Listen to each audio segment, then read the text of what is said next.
Hello everyone, welcome back to कोगेट society YouTube channel. और आज की वीडियो में हम स्टार्ट करने वाले प्रॉब्लम्स विद पाइपलाइन। ऑल्दो इसमें एक ही मेन प्रॉब्लम है जो हम डिस्कस करेंगे। उसके क्वेश्चंस भी हम उसी आज ही वीडियो में निपटा देंगे। और उसका अगला टॉपिक भी मैं कर दूंगा, क्योंकि ये इतना बड़ा है नहीं, तो मैं एक सेपरेट वीडियो बनाऊंगा, उससे अच्छा मैं इसी में कवर करा दूंगा। ठीक है। तो पाइपलाइन में क्या होता है ना कि हमारे पास में जो स्टेजेस रहती है, जैसे कि हमारे पास में यहाँ 5 स्टेजेस हैं। ठीक है। ये पहली स्टेज हो गई, ये दूसरी हो गई, तीसरी हो गई, चौथी हो गई। ठीक है। ये चार स्टेज 1, 2, 3, 4 और 5, 5 स्टेजेस हो गई, है ना। यहाँ पे क्या होता है ना, हर एक स्टेज का जो टाइम रहता है ना, फेज टाइम जिसे हम बोलते हैं, वो डिफरेंट रहता है। फेज टाइम इसका हो सकता है एक्स होगा, x1 होगा, तो इसका x2 होगा, इसका x3 होगा, इसका x4 होगा, इसका x5 होगा, है ना। इस तरह से रहेगा। तो क्योंकि यहाँ पे ना फेस टाइम किसी का भी इक्वल नहीं है, तो ये प्रॉब्लम रहती है इसमें। ठीक है। क्योंकि एक इंस्ट्रक्शन यहाँ आया, यहाँ पे आके वो यहाँ पर एग्जीक्यूट हो गया। अब यहाँ पे मान लो x1 is less than x2। ठीक है। यहाँ पे 2 नैनो सेकंड लग रहे हैं, यहाँ पे 4 नैनो सेकंड लग रहे हैं। अब ये तो 2 नैनो सेकंड में एग्जीक्यूट हो गया। ये बैठा है यहाँ पे, ये यहीं पे बैठा रह जाएगा, फिर ये आगे ही नहीं बढ़ पाएगा। समझ रहे हो। ये जो इंस्ट्रक्शन I1 I2 है, ये आगे नहीं बढ़ पाएगा। तो और क्योंकि ये उस दौरान दो एक्स्ट्रा नैनो सेकंड एग्जीक्यूट करेगा। ठीक है।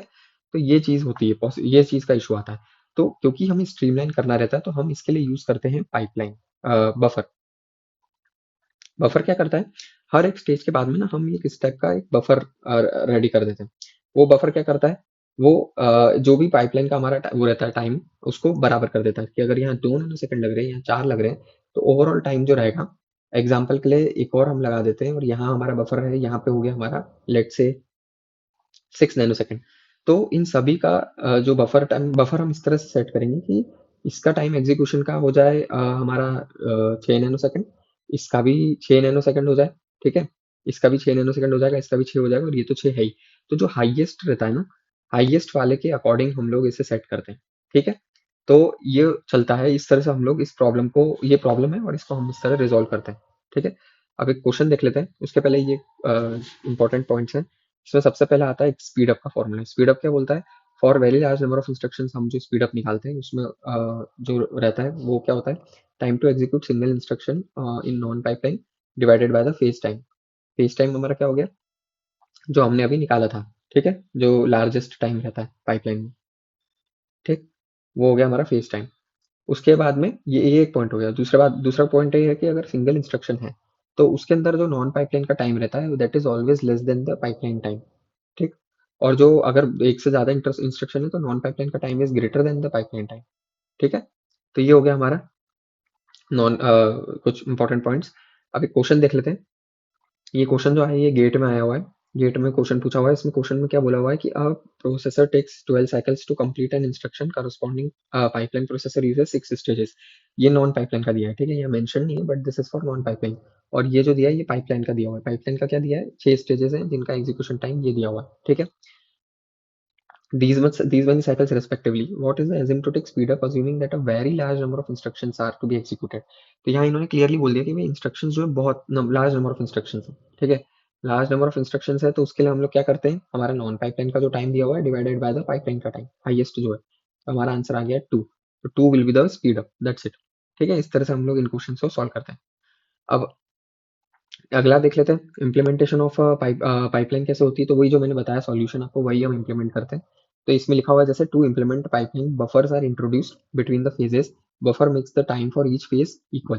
तो फेज टाइम क्या हो जाएगा, time of the largest phase plus the buffer delay, total time ये आएगा। If the buffer delay is not given, then consider it as zero. मतलब जनरली गिवन नहीं रहता है, क्वेश्चन में ऐसा रहता है, स्पेसिफाई करा जाता है कि अगर बफर है तो मतलब इफ इट इज प्रेजेंट तो ही मेंशन करेंगे, नहीं तो जनरली बाय डिफॉल्ट जीरो ही लेते हैं। ठीक है। तो ये बफर कुछ इस तरह से होता है।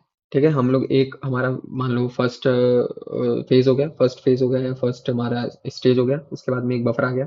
फिर सेकंड फेज हो गया, सेकंड स्टेज आ गया, फिर एक बफर आ गया, फिर यहाँ भी थर्ड स्टेज आ गया, फिर बफर हो गया। इस तरह से है। ठीक है। नेक्स्ट है कुछ इंपॉर्टेंट फॉर्मूले, जैसे कि थ्रूपुट का फॉर्मूला है 1/CPI इंटू साइकिल टाइम। ये तो चीज़ें आप ना याद ही कर लेना, प्रैक्टिस हो जाएगी अपने आप ही। जब आप मतलब प्रैक्टिस करोगे ना, तो अपने आप ही ये चीज़ें याद हो जाएंगी। ठीक है। और साइकिल टाइम निकालना है अगर, तो दैट इज 1/फ्रीक्वेंसी, खत्म। तो अगर थ्रूपुट का फाइनल फॉर्मूला देखेंगे, तो वो इस तरह से होगा, 1/साइकिल टाइम ओल्ड माइनस 1/साइकिल टाइम न्यू डिवाइड बाय 1/साइकिल टाइम ओल्ड। ठीक है। ये थ्रूपुट का फॉर्मूला होगा, इसी से डिराइव होकर ये बना है। एक याद रख लोगे तो दूसरा भी हो जाएगा। समझ गए। नेक्स्ट क्या आ रहा है? Buffer doesn't exist in non pipeline, it only exist in pipeline to make every phase time equal. ठीक है, तो बफर जो है नॉन पाइपलाइन में रहता नहीं, क्योंकि नॉन पाइपलाइन में क्यों रहेगा?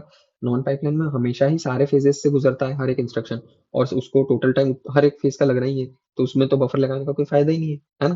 तो इसलिए बफर कभी यूज नहीं होता नॉन पाइपलाइन में, सिर्फ पाइपलाइन में यूज होता है। ठीक है, even last phase has a buffer, तो ये मैंने आपको जो बताया था, ये लास्ट फेज जो है इसके पास भी बफर रहता है। ठीक है, ऐसा नहीं कि इसके बाद में सीधे बस बाहर हो गया, इसके बाद भी बफर में जाता है, उसके बाद ही बाहर जाता है। ठीक, ये एक और पॉइंट हो गया। दूसरा है, if no instruction is if number of instructions are not given then we find speed up for very large number of instruction. ये क्वेश्चन पर्सपेक्टिव से बताया है कि अगर इंस्ट्रक्शन मेंशन नहीं है, कुछ कोई भी नंबर ऑफ इंस्ट्रक्शन, तो सिंपली हम लोग उसे very large number of instructions के लिए देखते हैं। ठीक है, ये हो गया। अब ये एक दो क्वेश्चन और देख लेते हैं। अब जैसे इसमें एक और चीज है, to compare two processors which is faster, हम क्या करते हैं? साइकिल टाइम निकालते हैं। Cycle time is phase time in the pipeline, phase time into phase time in the pipeline.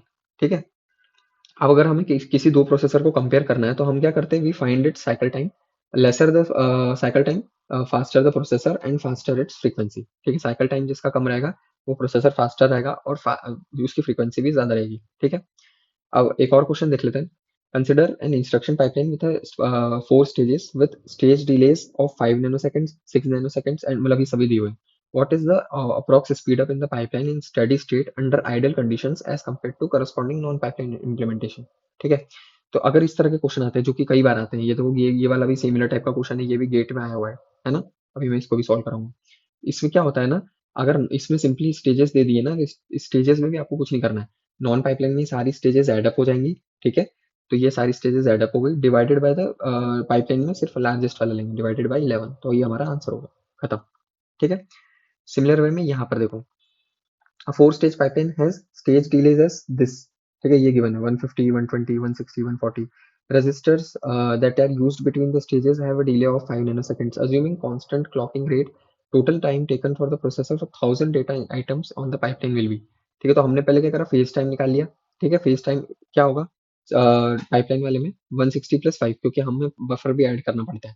ठीक है, और हमारा जो टोटल टाइम हो गया 150 165 नैनो सेकंड हो गया। तो अब क्या करेंगे? जो ये पहला इंस्ट्रक्शन रहेगा वो चारों फेजेस से गुजरेगा, जैसा हम करते हैं, और फिर जो बाकी बचे हुए इंस्ट्रक्शन रहेंगे वो एक एक फेज से गुजरेंगे। तो यहाँ पे इंटू वन होता है, तो इसलिए वो लिखते नहीं है। तो ये हमारा 999 instruction into the phase time into one stage, one number of stage. तो ये हो गया आपका आंसर टोटल, कि इतने माइक्रो सेकेंड्स आपको लगेंगे। ठीक है, तो आज की वीडियो में मैंने आपको काफ़ी चीज़ें कवर करा दी। कुछ क्वेश्चंस भी करवाए हैं, क्या प्रॉब्लम्स आती है, हम कैसे पाइपलाइन को हैंडल करते हैं, है ना? और उसके रिलेटेड जो मतलब पाइपलाइन क्रिएट करते हैं और बफर वाली चीज़ क्या होती है, वो सब मैंने बता दी। ठीक है, नेक्स्ट वीडियो में हम नेक्स्ट चलेंगे, कुछ और क्वेश्चंस देखेंगे, क्योंकि इसमें भी क्वेश्चंस की प्रैक्टिस बहुत ज़रूरी है। पाइपलाइन के क्वेश्चंस जो अगर अगर समझ में आ गए तो बहुत आराम से हो जाते हैं, और नहीं समझ में आते ना, तो फिर वो कुछ भी कर लो वो हो ही नहीं पाते हैं। ठीक है, तो मैं वो अगले वीडियो में और क्वेश्चंस कराऊंगा आपको। ठीक है, तो अगर आपको वीडियो अच्छा लगे तो प्लीज़ इस वीडियो को लाइक एंड शेयर करें।